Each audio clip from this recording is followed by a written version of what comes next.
राधे राधे, जय श्री कृष्णा, जय Shri Ram, good morning. आज से मैंने स्टार्ट की है अपनी स्टडी फिर से। मीन्स पिछले हफ्ते भर से मेरी 3 घंटे से आगे स्टडी नहीं पहुंच रही थी, क्योंकि आधे से ज़्यादा दिन जॉब में चला जाता है, घर के कामों में चला जाता है, एंड फिर थोड़ा बच्चे को टाइम देना पड़ता है और बहुत सारी चीज़ें होती है जब हम खूब सारी रिस्पॉन्सिबिलिटीज़ साथ में निभाते हैं। तो स्टडी के लिए मैं 2.5 से 3 घंटे ही निकाल पा रही थी। But now completely being serious. कल मैंने एक वीडियो देखा जिसमें एक सर है, वो बहुत ऑनेस्टली थोड़ा ये बता रहे हैं कि जो एग्ज़ाम्स है वो लगभग जनवरी या फरवरी में होने के 60 to 70% चांसेस हैं, अगर नहीं then June. So why to wait for June. तो मैंने टारगेट के जनवरी और फरवरी को ही लिया है, और इसके लिए मेरे पास है 3 to 4 मंथ्स। मीन्स 3 मंथ्स अगर हम मान के चले तो 90 डेज़ चैलेंज ये रहेगा। तो इसमें मुझे स्टडी का टारगेट जो है वो 6 आवर्स तक पहुंचाना है, कैसे भी, half for GK paper and half time for my subject. तो आज मैंने स्टडी स्टार्ट की है, तो देखते हैं कि वीडियो के लास्ट तक मैं अपनी स्टडी को कितना कर पाती हूँ। सुबह 7 बजे से मुझे घर के कामों में लगना पड़ता है, क्योंकि 9:30 से 9:45 के बीच में मुझे घर से बच्चे को भी रवाना करना पड़ता है, इनको भी रवाना करना पड़ता है, और ये मुझे कुछ दूर पे ऑटो तक छोड़ देते हैं, फिर मुझे वहाँ से आगे अपने कॉलेज के लिए निकलना पड़ता है। तो in this way schedule is going on. तो 7 से सुबह 10 बजे तक का time totally busy, means hard work, लगातार भाग दौड़। उसके बाद कॉलेज में चला जाता है टाइम 2-2:30 बजे तक। फिर when I return like by 3 PM, उसके बाद हमारा खाना वगैरह होता है, 10-15 मिनट लेटना भी होता है। Then somehow I manage to recollect my energy and start my study. सबसे पहले मैं आप लोगों को ये बोलूँगी कि आप स्टडी अगर स्टार्ट करें मेरे साथ या कैसे भी, कि आपको करना ही है। आपने अपना काफ़ी अच्छा टाइम इस एग्ज़ाम की तैयारी के लिए दिया है। मीन्स RPSC के किसी भी एग्ज़ाम की बात हो रही है यहाँ पे। तो आपने किसी भी एग्ज़ाम को अपना टाइम दिया है और आपको लगता है कि अब आप इसको कैसे तैसे हाफ वे तक आप आ चुके हैं और थोड़ा बाकी रहा है, या आपको लगता है कि केवल रिवीजन बाकी रहा है, क्योंकि बहुत से लोग ऐसे भी हैं जिन्होंने, जैसे AP का एग्ज़ाम है तो अक्टूबर के हिसाब से चलें तो लोगों ने नोट्स वगैरह सारे तैयार कर लिए। तो उस हिसाब से मैं आपको कहूँगी कि आपने जब इतना रास्ता तय कर लिया है तो चूकिए मत, क्योंकि मैंने ये देखा है अपने कॉलेज में भी, वहाँ पे भी एनवायरनमेंट ऐसा है कि भाई घर का काम कर पाते हैं, बच्चों को संभाल पाते हैं, और जो भी कर पाते हैं पढ़ाई का तो मतलब बिल्कुल ही किताबों की तरफ देखना ही नहीं होता। तो ऐसा ना करें, क्योंकि मैं भी टाइम निकाल रही हूँ एक छोटे से बच्चे के साथ, अपनी जॉब के साथ। तो आपको भी कैसे तैसे इसको मैनेज करना ही पड़ेगा। कुछ ही मंथ्स की ये बात है मेरे हिसाब से। अगर जनवरी में पेपर नहीं हुआ तो जून में हो जाएगा। तो अगर हम टारगेट जनवरी का लेके चले तो भी हमारे पास 3 to 4 मंथ्स है, और अगर फिर डिले हो जाता है तो कोई दिक्कत नहीं है हमारे लिए। वो और अच्छा है कि हम और ज़्यादा चीज़ों को रिवाइज़ कर पाएंगे। लेकिन पढ़ते रहिए, अपनी स्टडी को जारी रखिए, टारगेट्स को बनाए रखिए।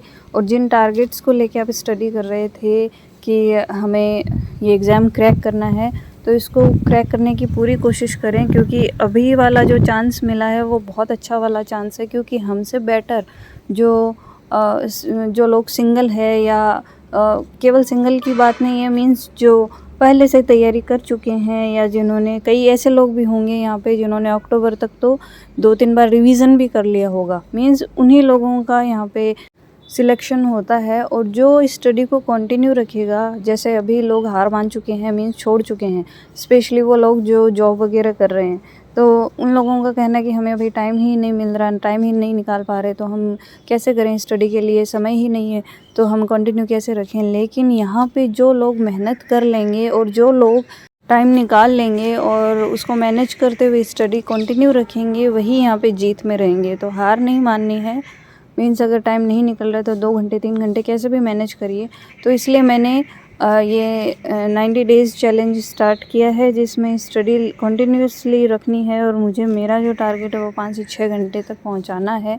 यही मेरा टारगेट है इस वाले वीडियो का। और आगे देखते हैं डे 1 डे 2 फिर कितना हम इसको कंटिन्यू कर पाते हैं। तो अगर आप लोग भी तैयारी करना चाहें तो कर सकते हैं। मैं तो यही कहूँगी कि तैयारी करिए, क्योंकि बहुत अच्छा चांस हमें मिला है, समय मिला है। रिवाइज़ करिए, अगर आपने नोट्स बना लिए हैं तो अलग अलग सोर्सेज से पढ़िए, कम से कम 2 से 3 सोर्सेज से पढ़िए। एक आधी तो आपके पास गाइड होनी चाहिए, जैसे लक्ष्य की गाइड है। मैंने बातचीत वीडियोस में जीके वाले पेपर के लिए और इंग्लिश वाले पेपर के लिए, दोनों के लिए जो मेरे पास बुक्स हैं जिनसे मैंने पढ़ाई की, जिन सोर्सेज से मैंने पढ़ाई की, वो मैंने आपको बता दिए हैं। तो एक आधी बुक्स होनी चाहिए आपको, ज़्यादा बुक्स के चक्करों में ना पड़ें। और दूसरा 2-3 यूट्यूब पे जो अच्छे अच्छे टीचर्स हैं, क्योंकि ज्ञान का भंडार है यूट्यूब, तो वहाँ आपको अच्छे अच्छे टीचर्स मिल जाएंगे, तो उन सबको कंबाइन करके अच्छे से पढ़िए। किसी एक सोर्स पे आप कम्प्लीटली डिपेंड ना रहें, क्योंकि जब तक क्रॉस चेक नहीं होगा, MCQ सॉल्व नहीं होंगे, तब तक आप उस सब्जेक्ट के बारे में गारंटी नहीं ले सकते कि आप उसमें 100% अपना दे पाएंगे।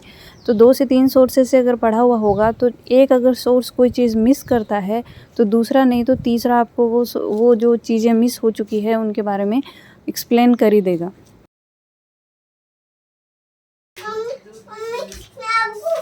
ये दे दूं क्या? ये भी ले लो, ये लो। बस यही चाहिए और नहीं चाहिए।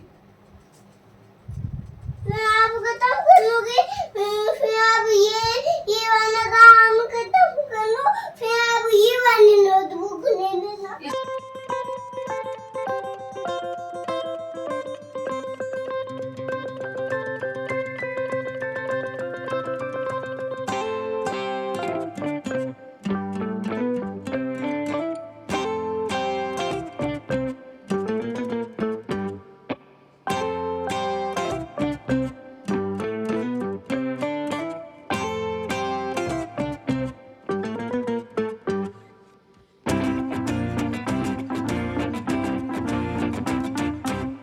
जॉब के साथ थोड़ा टाइम को एक ही सिटिंग में मैनेज करना मुश्किल हो जाता है, इसलिए मैंने भी 3 सिटिंग्स में अपनी स्टडी को किया है। जैसे जो फर्स्ट किश्त है, मीन्स स्लॉट की जो स्टडी है, वो मैंने जॉब से आने के बाद, खाना वगैरह खाने के बाद 10 से 15 मिनट बॉडी स्ट्रेच करने के बाद में मैंने 1.5-2 घंटे की स्टडी की, शाम को 6:30-7 बजे तक। ठीक है, उसके बाद मैं खाना वगैरह बनाने में लग गई, जिसमें मुझे 1.5 से 2 घंटे लगते हैं खाना बनाना और किचन साफ़ करना, बर्तन साफ़ करना, इन सब कामों में। उसके बाद हमने खाया खाना और 10 बजे मैं वापस बैठ गई थी और 10 से मैंने 11:30 बजे तक स्टडी की और उसके बाद मैं चली गई थी सोने के लिए, क्योंकि थकान होती है। तो मैंने सोचा अभी लटक के पढ़ने से बेटर है कि मैं अभी सो जाती हूँ, 5 से 6 घंटे की नींद लेती हूँ आराम से और सुबह उठ के 2 घंटे की पढ़ाई और कर लूँगी। तो मॉर्निंग में मैं फिर उठ गई 5 बजे और 7 बजे तक मैंने, मीन्स 6:45 तक मैंने पढ़ाई की, 2.25 घंटे की। तो टोटल मिला के आज का जो टारगेट था वो 4 घंटे 20 मिनट का ही हुआ, जिसमें से मैं 20 मिनट्स हैं वो एज इट ही निकाल दूँगी, क्योंकि नेट स्टडी मेरी 4 आवर्स की हुई है। बीच में बच्चे ने भी थोड़ा बोल के वो डिस्टर्बेंस वो कर ही देते हैं, हालांकि टीवी वगैरह उसका चलता रहता है, तो आजकल मुझे डिस्टर्बेंस नहीं होता है। अगर मैंने कंसंट्रेशन के साथ स्टडी करना शुरू कर दी है तो मैं स्टडी कर लेती हूँ, भले ही कितना ही तेज़ टीवी चल रहा हो या कुछ भी हो, क्योंकि इन सभी चीज़ों के बीच में ही हमें रहना है। तो अपने माइंड को भी हमें उसी हिसाब से समझाना भी पड़ेगा और सिखाना भी पड़ेगा। 3 सिटिंग्स में मैंने अपनी जो स्टडी है 4 आवर्स की वो की है, और इन 4 आवर्स को जो नेट स्टडी है मेरी, उसको मैंने नेट स्टडी के रूप में 6 आवर्स तक लानी है, तभी जाके सिलेक्शन के चांसेस बनेंगे। सिलेक्ट होना ज़रूरी नहीं है, लेकिन प्रयास करना छोड़ देना ये मूर्खता है मेरे हिसाब से। तो मेहनत करिए, सफलता ज़रूर मिलेगी और ऑल द बेस्ट। आज से मेरा ये चैलेंज शुरू हो रहा है, तो जिस किसी को भी एक्सेप्ट है या जो कोई भी तैयारी करना चाहता है वो ज़रूर कमेंट करें, वीडियो को लाइक करें, शेयर करें एंड सब्सक्राइब करें। इससे मुझे भी थोड़ा सा मोटिवेशन मिलता है। Thank you.